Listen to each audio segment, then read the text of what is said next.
अब मैं आपके लिए BTTH और सोल लैंड के लेवल की ही सीरीज लाई हूँ, जिसके अंदर मेन हीरो मरकर फिर से जन्म लेता है और अपनी कल्टीवेशन जर्नी को स्टार्ट करता है। ये BTTH के ही राइटर ने बनाई है, इसलिए आपको इसमें वही फील आएगी, तो आप इस वीडियो को पूरा देखें। एपिसोड की शुरुआत में हम किन फेंग नाम के एक प्रैक्टिशनर को देखते हैं, जो कि बहुत ताकतवर है और वो इटर्नल फ्लेम को हासिल करने के लिए कल्टीवेट कर रहा है। हर एक कल्टीवेशन की दुनिया में जैसे कल्टीवेशन की लेवल्स होती हैं, तो किन फेंग कल्टीवेशन की टॉप लेवल, जिसका नाम मार्शल एम्परर है, उस पर पहुंच गया है। अगर वो खुद को अब इटर्नल फ्लेम से ब्लेंड कर लेता है तो वो अमर हो जाएगा, लेकिन तभी जब वो ये कर रहा होता है तब उसके ही अपने डिसाइपल और उसके भाई उसे धोखा देकर उस पर हमला कर देते हैं। वो उस पर पूरा पहाड़ देकर मारते हैं।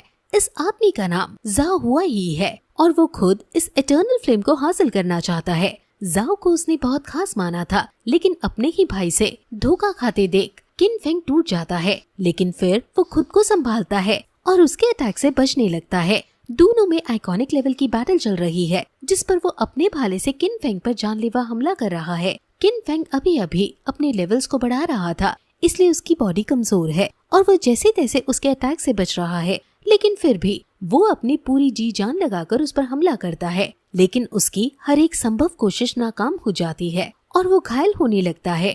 किंग फेंग ने थोड़ी सी जो इटर्नल फ्लेम एब्सॉर्ब की थी, उसका यूज करके वो उस पर हमला करता है और फिर गुस्से में जाओ पर कंटिन्यूअस पंचेस मारता है। उसने कभी नहीं सोचा था कि उसका सबसे खास दोस्त थी उसे धोखा देगा और वो उसे इटर्नल फ्लेम पंच से दूर फेंक देता है। अब वो धोखेबाजों को माफ नहीं कर सकता, इसलिए किन फेंग उस पर जानलेवा हमला करने लगता है, लेकिन अभी भी जाओ उस पर भारी पड़ता है। किन फेंग बहुत ज्यादा घायल हो जाता है। अब जाओ इटर्नल फ्लेम को लेने के लिए आगे बढ़ने लगता है, लेकिन किंग फेंग कहता है कि मैं तुम्हें इस फ्लेम को कभी हासिल नहीं करने दूंगा और वो सेल्फ डिस्ट्रक्शन टेक्निक का यूज करता है, जिसमें वो अपनी सारी कल्टीवेशन पावर को यूज करके बहुत बड़ा धमाका करता है और उसमें उस पूरी जगह को तबाह कर देता है और खुद भी मारा जाता है। अब फिर हमें यहाँ की कल्टीवेशन लेवल बताई जाती है, जो मैं आपको धीरे धीरे समझा दूंगी। अब क्योंकि धमाके में इटर्नल फ्लेम के वो कांटेक्ट में आ गया था, इसलिए उसकी सोल अमर हो जाती है। उसकी आत्मा बहुत ज्यादा घायल हो गई थी, इसलिए उसकी आँख 10,000 साल बाद खुलती है। उसकी सोल को जल्दी से एक बॉडी चाहिए, वरना उसकी सोल भी खत्म हो जाएगी, इसलिए वो तियान शुई टाउन में जल्दी से जाता है। तियान शुई टाउन के एक चौराहे पर हम एक अलग लड़के को देखते हैं और इसका नाम भी किन फेंग है। उसको शेन फैमिली के लोग पीट रहे हैं क्योंकि किन फेंग शेन फैमिली की एक लड़की से शादी करना चाहता है। असल में किन फैमिली और शेन फैमिली के बीच शादी का एग्रीमेंट हुआ था, लेकिन अब शेन फैमिली वो एग्रीमेंट पूरा नहीं कर रहे हैं। शेन फैमिली के ये लड़के किन फेंग को बुरी तरह पीट रहे हैं कि अगर तुमने हमारी बहन के बारे में सोचा भी तो तुम्हारी खैर नहीं। आखिर तुम्हारी किन फेंग की औकात ही क्या है जो तुम हमारी फैमिली में शादी करोगे। किन फेंग उनकी बेटी से बहुत प्यार करता है, इसलिए वो बस रो रो कर ये कह रहा है कि मुझे उससे एक बार बात करा दो। अगर वो मुझसे शादी नहीं करना चाहेगी तो मैं पीछे नहीं पड़ूंगा। लेकिन शेन जिंगहैन बहुत ज्यादा निर्दयी है। जिंगहैन किन फेंग की एक नहीं सुनता और उसे जोरदार किक मारते हैं, जिससे किन फेंग वहीं मर जाता है। ये सब किन फेंग की आत्मा भी देख रही है और उसे मरे हुए किन फेंग के लिए बुरा भी लगता है, लेकिन वो जिंगहैन की बॉडी में जाना चाहता है क्योंकि जिंगहैन अमीर फैमिली का ताकतवर लड़का है। उसे अमीर जिंदगी जीनी है, इसलिए किन फेंग खुद को जिंगहैन की बॉडी में ले जाने लगता है, लेकिन वो ले जा नहीं पा रहा होता क्योंकि जिंगहैन नाच रहा होता है, कभी इधर कभी उधर, और किन फेंग को मौका ही नहीं मिल पा रहा होता। और इसी भागदौड़ में गलती से किन फेंग की आत्मा मरे हुए किन फेंग के शरीर में चली जाती है। मरे हुए किन फेंग की वहाँ तभी बहन आती है। ये उसकी सौतेली बहन है और ये अपने भाई को मरा हुआ देखकर रोने लगती है और जिंगहैन पर चिल्लाने लगती है कि तुमने मेरे भाई को मार डाला। जिंगहैन को थोड़ा सा भी पछतावा नहीं है और वो उसकी बहन के संग बदतमीजी करने लगता है कि तुम इतनी सुंदर हो, तुम मेरे यहाँ क्यों नहीं रह लेती। वो उसको जबरदस्ती किस करने लगता है, लेकिन तभी किन फेंग की आत्मा और किन फेंग की बॉडी पूरी तरह मर्ज हो जाती है और वो खड़ा होकर जिंगहैन को रोक देता है। ये देखकर सभी शॉक हो जाते हैं और डरने लगते हैं। किन फेंग जिंगहैन को गर्दन से उठाता है और उसे हवा में ले जाकर पीटने लगता है, क्योंकि उसकी वजह से ही वो इस लूजर किन फेंग की बॉडी में आ गया। किन फैमिली गरीबी में है और अभी ये बॉडी भी बहुत कमजोर है, इसलिए वो अपने इस गुस्से में जिंगहैन को बुरी तरह पीट डालता है। उसकी इस नई ताकत को देखकर सभी हैरान हो जाते हैं कि आखिर ये इतना ताकतवर कब हुआ। जिंग हैन अपनी टूटी हुई हड्डियों के साथ ये कहते हुए वहाँ से भाग जाता है कि मैं तुम्हें देख लूंगा, मेरी शेन फैमिली इसका बदला लेने जरूर आएगी। अब वो लड़की किन फेंग को देखने आती है कि आप ठीक तो हो, लेकिन किन फेंग ने इतने सालों बाद किसी सुंदर लड़की को देखा होता है तो वो उसको देखकर बेहोश हो जाता है। अब बेहोशी में वो पुराने वाले किन फेंग की मेमोरीज में पहुंच जाता है और उसे किन फेंग की लाइफ के बारे में पता चलता है कि किन फेंग बहुत ज्यादा जीनियस और ताकतवर लड़का था। हर कोई उससे डरता था और उसकी फैमिली का नाम भी बहुत बड़ा था। लेकिन फिर उसकी शादी शेन फैमिली की एक लड़की जिसका नाम शेन जिंगयू है उससे फिक्स हुई। किन फेंग जिंगयू से प्यार करने लगा और वो एक दूसरे के क्लोज आने लगे। लेकिन जिंगयू एक बुरी लड़की है और उसने ये क्लोजनेस मन से बढ़ाई। उसके पास एक जादुई नेकलेस है जिसका यूज करके वो किन फेंग की सारी कल्टीवेशन उससे छीन लेती है। उस दिन के बाद से ही किन फेंग इतना ज्यादा कमजोर हो गया और सब उसे लूजर कहने लगे। उसकी फैमिली का नाम भी मिट्टी में मिल गया और वो कर्जे में डूबने लगे। किन फेंग ये सब जानकर हैरान हो जाता है क्योंकि ऐसा नेकलेस तो उसके पिछले जन्म में उसके धोखा देने वाले दोस्त के पास था, तो अब ऐसा पार इसके पास कैसे आ गई। किन फेंग की बेहोशी से आंख भी खुल जाती है और वो किन फैमिली के अंदर है। वो डिसाइड करता है कि जिंगयू से मिलकर वो इसके बारे में पता जरूर लगाएगा। वो अपनी अब इटर्नल फ्लेम को निकालता है और कल्टीवेशन लेवल को चेक करता है। वो सोल पार चेक करने वाले टार पर अपनी सारी सोल पार यूज करता है और उसे लगता है कि उसकी सोल पार बहुत ज्यादा है, लेकिन वो तो सिर्फ फर्स्ट लेवल पर है। और ये देखकर उसे बहुत ज्यादा बुरा लगता है क्योंकि उसने पिछले जन्म में कई 100 साल प्रैक्टिस करके वो वाली कल्टीवेशन हासिल की थी और उसे अब फिर से सब यहाँ करना होगा।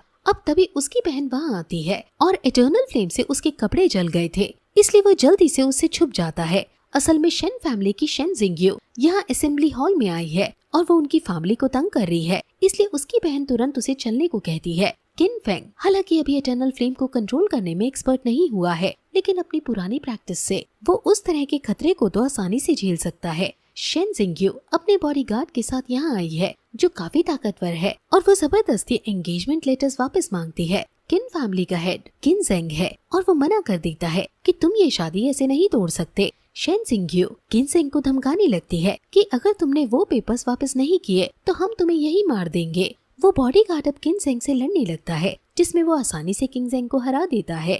बॉडीगार्ड को कोई भी एफर्ट करना नहीं पड़ रहा था और वो किन जेंग के हर एक अटैक को आसानी से रोक दे रहा है और फिर उसे जोरदार किक मारकर दूर फेंक देता है। अब किन फैमिली के सैनिक भी उस पर हमला करते हैं, लेकिन जब हेड कुछ नहीं कर पाया तो ये बेचारे सैनिक कब तक टिकेंगे। शेन जिंगयू किन जेंग को मारने का ऑर्डर दे देती है और सैनिक उसको मारने के लिए आगे बढ़ते ही हैं कि तभी वहाँ किन फेंग आ जाता है। किन फेंग एक ही बार में उन सैनिकों को दूर हटा देता है और फिर तुरंत वो बॉडीगार्ड भी उस पर हमला कर देता है। उन दोनों में लड़ाई होने लगती है और उन दोनों की मार्शल आर्ट बहुत अच्छी है, लेकिन किन फेंग को कई 100 सालों का हैंड टू हैंड कॉम्बैट का एक्सपीरियंस है और वो आसानी से उस बॉडीगार्ड को हरा देता है। वो बॉडीगार्ड बाहर जाकर गिरता है और सभी उसकी इस नई ताकत को देखकर हैरान है। खुद शेन जिंगयू भी हैरान है कि आखिर ये इतना ताकतवर कब हो गया। वो सैनिक भी अब किन फेंग को मारने के लिए आगे बढ़ते हैं, जिन्हें किन फेंग अपनी इटर्नल फ्लेम का यूज करके अकेले ही हैंडल कर लेता है। वो सैनिकों को इतनी बेरहमी से मारता है कि उनके अंदर के सारी मांसपेशियां वहीं जल जाती हैं। जो सैनिक भागने की कोशिश भी करता है किन फेंग उसे भी पकड़कर मार डालता है।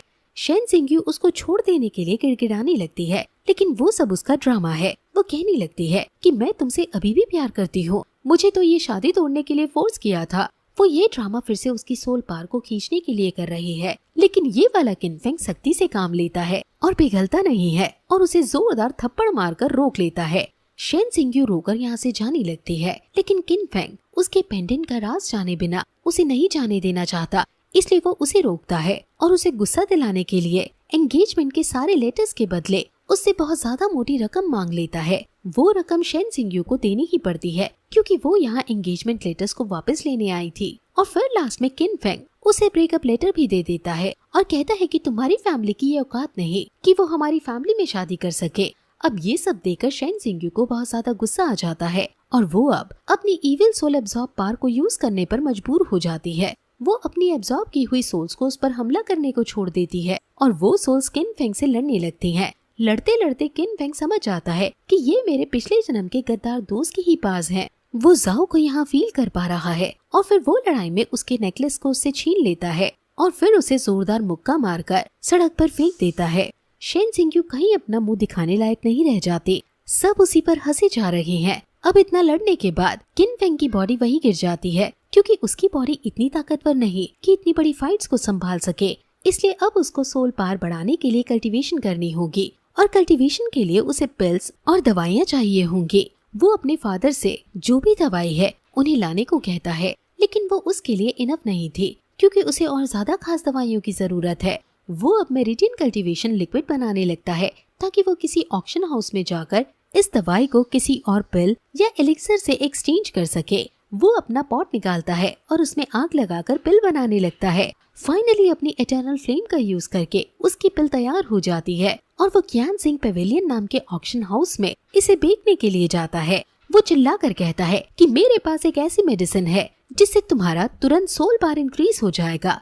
ये सुनकर सब उसकी तरफ देखने लगते हैं, क्योंकि ऐसी मेडिसिन तो खुद इस ऑक्शन हाउस के पास नहीं है। अब तभी एक आदमी जो ऊपर से ये सब देख रहा है, वो कहता है कि तुम बस प्री सेलेशियल रिलम पर हो और फिर भी इतना घमंड। वो उस पर तुरंत हमला कर देता है, और फिर ये एपिसोड यहीं खत्म हो जाता है। इसका अगला पार्ट कल शाम 6 बजे रिलीज होगा, तो आप डिस्क्रिप्शन में दी गई लिंक पर क्लिक करके देख सकते हैं।